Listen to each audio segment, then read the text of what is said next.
Alright guys, welcome back to the channel. This is Mr. Extra from Team Extra, back at it with another deck profile for you guys, and this time I've been working on Labyrinth for the last few weeks. Labyrinth is a pretty cool archetype that came out relatively recently, and it is another trap deck. It acts a little bit differently than Eldritch and Dynamorphia.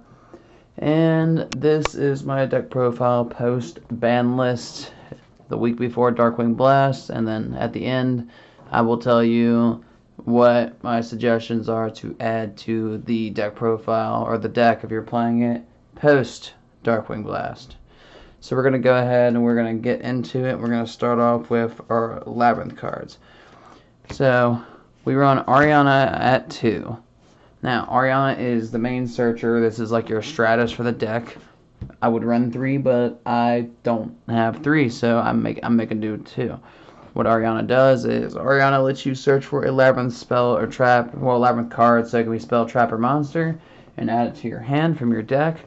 And then if a normal trap, if another monster leaves the field by a normal trap card, then you can draw a card and then special summon a fiend monster from your hand or set a trap from your hand. So it kind of got the whole little package. It does a little bit of everything, right? So we're gonna go ahead and we run one Ariana. Ariana, or the pink one, she is a literal one-up. If you have to have a choice of which maiden you want to see, it's going to have to be Ariana. She's your main key. But Ariana is okay, but she can help you get into Ariana because you can use her effect on summon. Her effect on summon is you can send a normal trap that's face down on the field or from your hand to graveyard and special summon a 4-lower. It is a 4-lower fiend monster. Now, you have a couple targets for this. You have Ariana. And then, say if I was running another Ariana, I'm pretty sure you could special summon another Ariana or Stovey or Chandragalier. But your main choice for Ariana is to use its effect to get Ariana to the field to get your search out of the way, possibly go into Daguerreo's the Timeless as well. So we run her at 1. She's a literal one-up. Do not run her at more than 1. You do not want to you really just don't want to see her. She's a good backup to get Ariana, but if you have a choice of what you want to see, it's going to definitely be like you want to see the Ariana. So, next we run 2 Labrynth Chandragalier. Now, I just call him Chander. It's so much easier. He has a quick effect. His quick effect is if he is on field or in hand, you can discard him and another card in hand, and you can set a Labyrinth card from your deck to the field. It has to be a spell or trap, though. Now, it's really good for if you don't have that Welcome Labyrinth in your hand going first, or if you need your field spell to kind of set up your power plays, right? Like to set up your, because your field spell and then the trap card is like your big focal point that helps you start it and get the ball rolling. Like, if you have the open with 2 cards that, in some back row, that's it. Like, this is a literal deck that can set 5 and pass and be completely fine. Now, its graveyard effect is, if a normal trap card makes a monster leave the field, this will come back to the hand. So that's one of the furnitures. And then the other one is Stovey. Stovey does the same. Stovey and Chander have the same initial effect from hand or field. But engrave when a normal trap card makes a monster leave the field, Stovey will special itself. Now, so say if you want to be saucy, right? Say your opponent goes first, they do their power plays. You have like one of these guys in hand or both. Like, it's really good. I like using one and then pitching the other if they're both in hand, so you don't have to use the other cards because they both have graveyard effects, and chances are you're going to recur them both within the next turn or so. They're going to set engrave. Your opponent's probably going to forget that they're there, even if you're telling them what they do, until you pop off, because the whole goal for this deck is use a normal trap card, remove a monster from the field, and then all your monsters, everything does stuff, including your trap cards.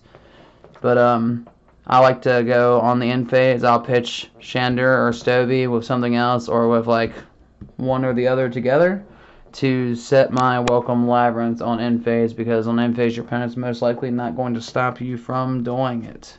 are going to be more concerned with going ahead and ending their turn, so they can potentially figure out what you're going to do.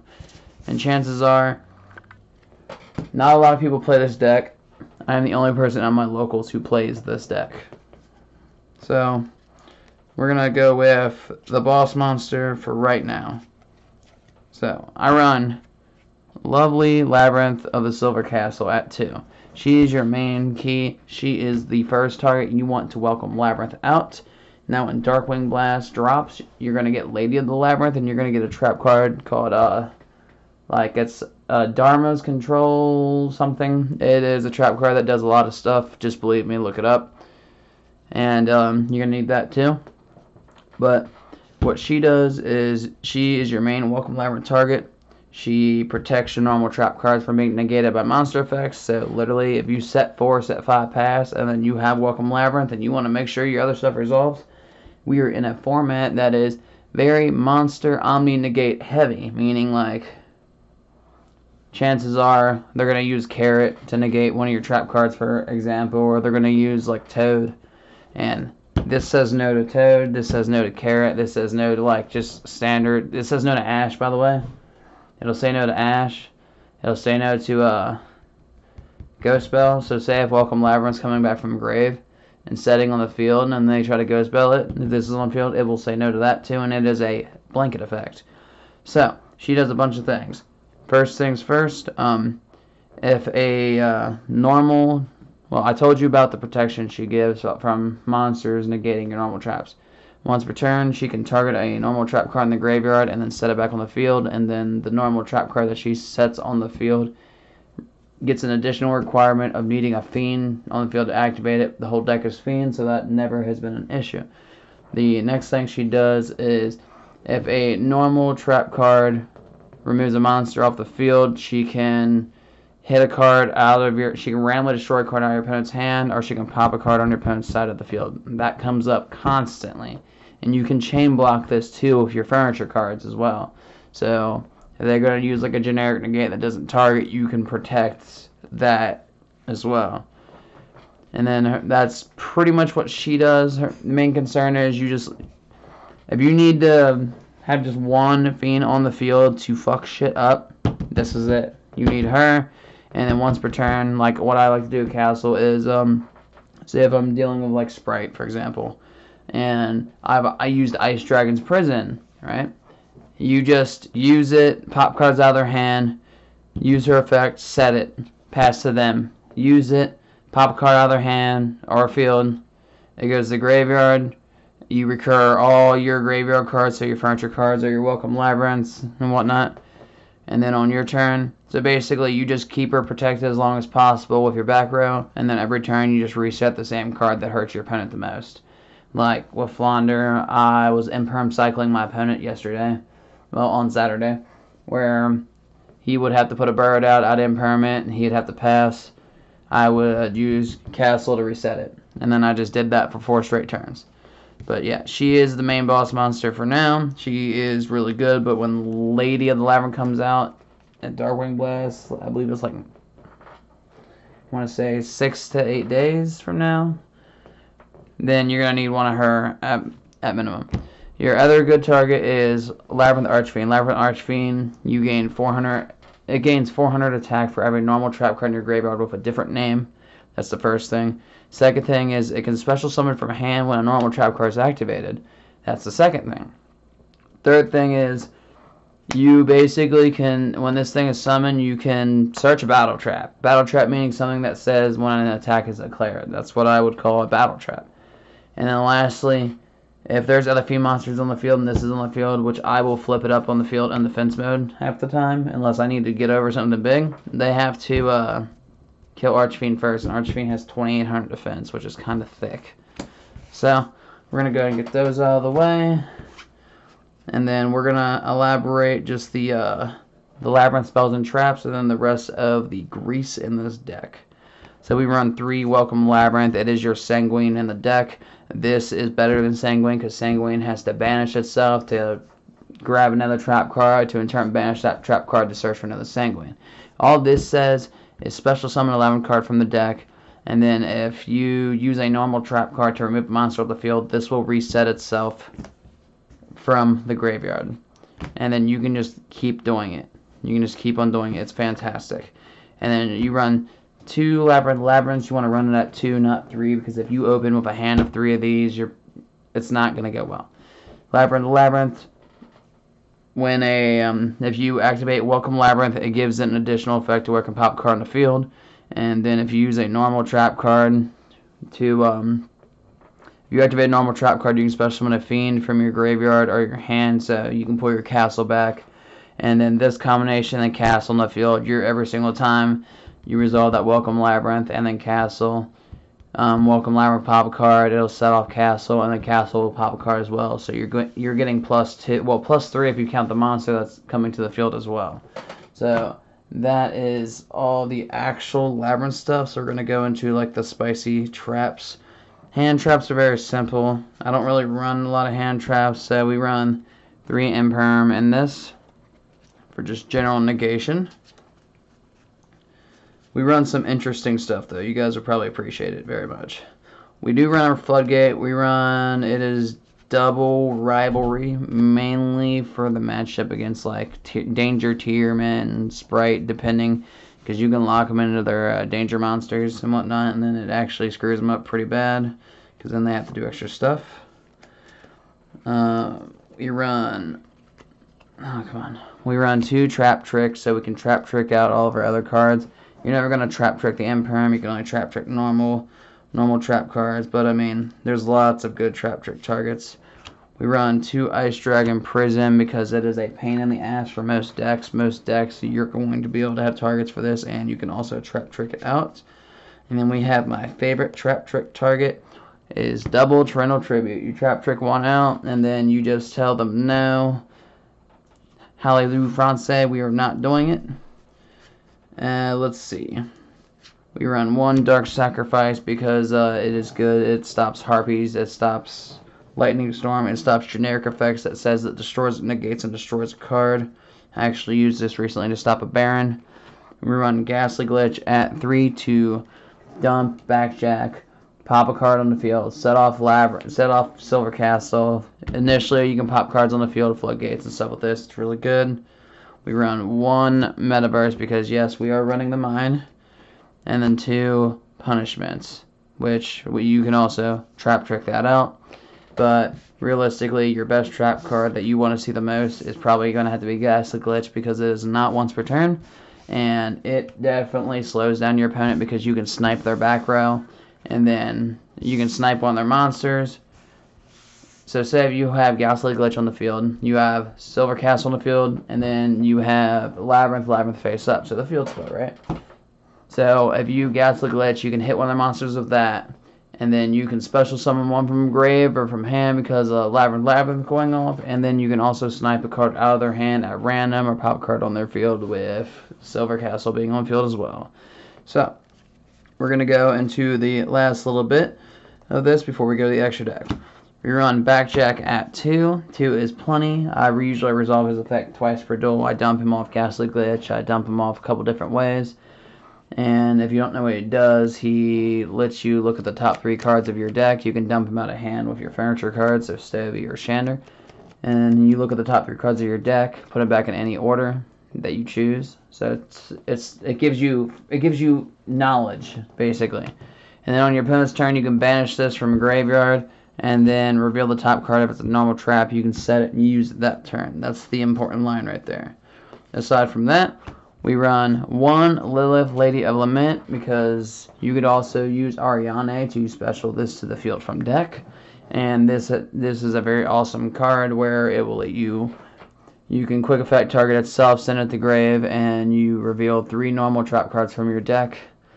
And then your opponent sees the reveal, and then you shuffle them up, and then your opponent picks one, and then it gets set, but they don't get to see which one gets set. So it creates like anxiety, especially if you need to really be saucy and you want to really mess with someone and put Metaverse in the lineup.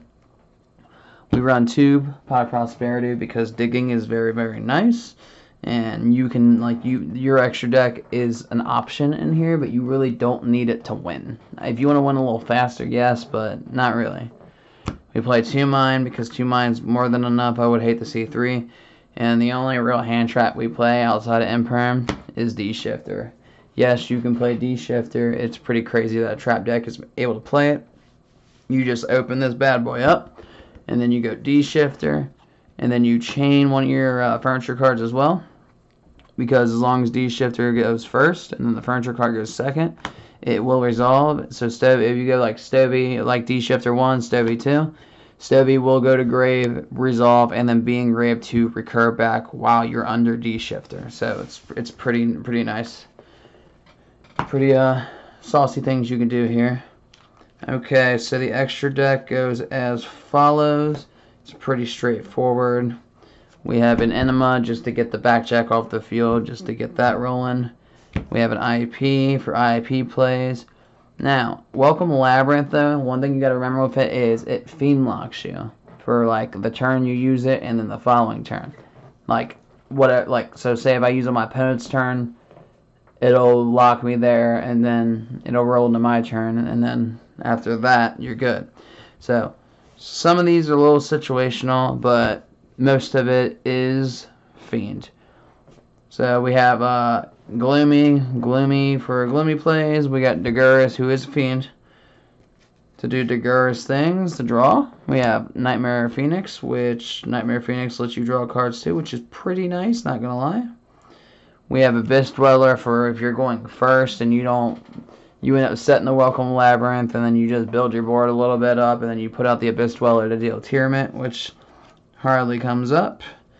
We have Nightmare Cerberus, because Nightmare Cerberus does Nightmare Cerberus things, and he can potentially pitch cards and pop. So you can pitch cards and like use backjack's effects and stuff that way. Do it that way as well. We have an Unchained Abomination. He's a fiend, and I hardly ever put him out, but when you get the off chance you can do lots of stuff with that. We have a Skull Wagon to pitch to grave of a punishment target to also banish to destroy a spell or trap card. We run 2 Nestus because we run punishment to turn punishment up from a 1-up into a 2-up.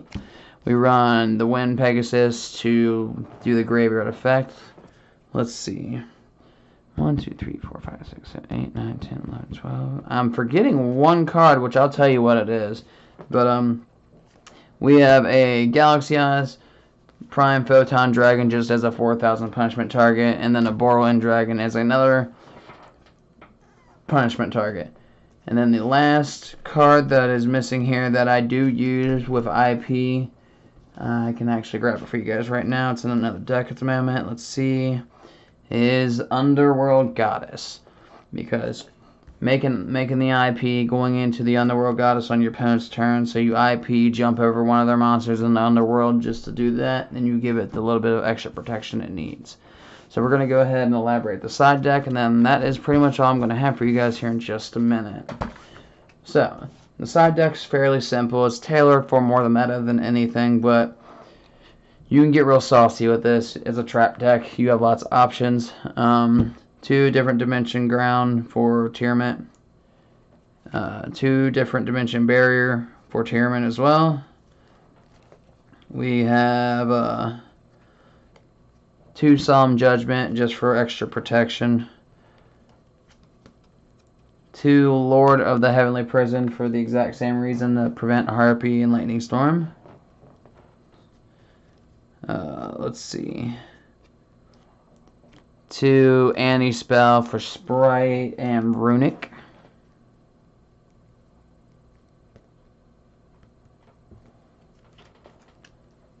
2 Skill Drain because it's just a super annoying floodgate, and I mean Castle's 29 in the meta right now, most stuff. Skill Drain works more for Sprite than it does Tearment, so more a better matchup for that.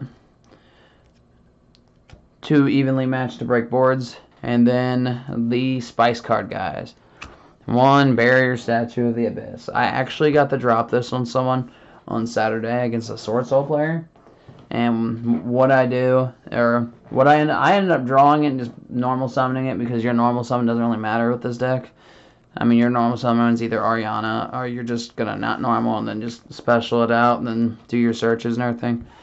But what you can do for this is you can use Ghastly Glitch. You can dump Barrier Statue of the Abyss into the graveyard because it's a Fiend monster. Ghastly Glitch just says dump a Fiend monster. And then you can use Labyrinth to, you can activate a normal trap card, use Labyrinth, and then you can special this from graveyard to your side of the field. And then just put it in defense mode. And then put out and have a Archfiend, like Labyrinth Archfiend out too, so they got to kill that first, and then this makes it to where both players are only able to summon dark monsters, and guess what? It's Labyrinth. Your whole deck is dark. All of it's dark. All of it is darky, dark, dark, dark, dark. But that is all I have for you guys. I hope you guys enjoyed the video. More spicy content to come when it comes to this type of stuff. I'll be tweaking this. I'll probably be putting something else up about this closer to the end of the year when I get when I can round it up a lot more. This is all from like local runs. I'm taking it to one regional so far, but I've honed it. This deck is only 42 cards. It used to be 46. But that is all I got for you guys. So like, comment, and subscribe. As always, you all have been pretty persistent. I've had a lot of requests about my Labyrinth build, which has been a little bit of a hit and miss, but I play at a locals that is extremely challenging. That is the easiest way to say that. When your locals is full of a bunch of people who win regionals or win high-level events or top YCSs, it's rough. Because when I go to a regional and I play against my opponent, most of the time my opponent is less challenging than the people I have to play at locals. Anyways, that's all I got for you guys. Thanks for watching.